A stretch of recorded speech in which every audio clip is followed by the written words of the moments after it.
అమ్మవారికి అత్యంత ప్రీతికరమైనటువంటి మార్గశీర్ష మాసము. ఈ రోజున 3వ గురువారము అత్యంత వైభవంగా అమ్మవారికి విశేషమైనటువంటి పూజా కార్యక్రమములు, వైదిక ఆధ్యాత్మిక సాంస్కృతిక కార్యక్రమాలు అన్నీ కూడా ఉదయం నుంచి జరుగుతున్నాయి.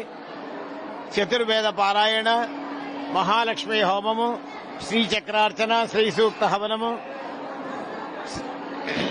సప్తశతి మహావిద్యా పారాయణాదులన్నీ కూడా ఉదయం నుంచి జరిగి ఉన్నాయి. మరల సాయంత్రము పూజా కార్యక్రమం విశేషంగా పంచామృతములతో పళ్లరసములతోటి సహస్రనామార్చన, కుంకుమార్చన కార్యక్రమం కూడా జరుగుతుంది. అశేషమైనటువంటి భక్త జనవాహిని తండోపతండాలుగా మనకి ఇక్కడ విశేషం ఏమిటంటే 4 గురువారములు ప్రతి నెలలోనూ 4 గురువారములైతే 2 గురువారములు పూజా కార్యక్రమాలు పూర్తయినాయి. ఇది 3వ గురువారము.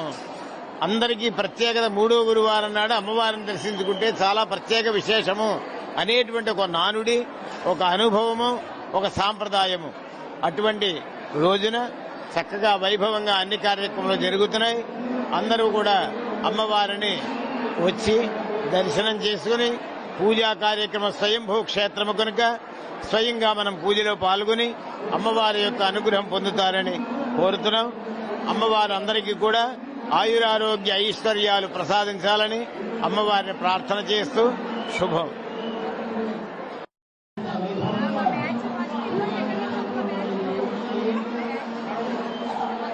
Thank you.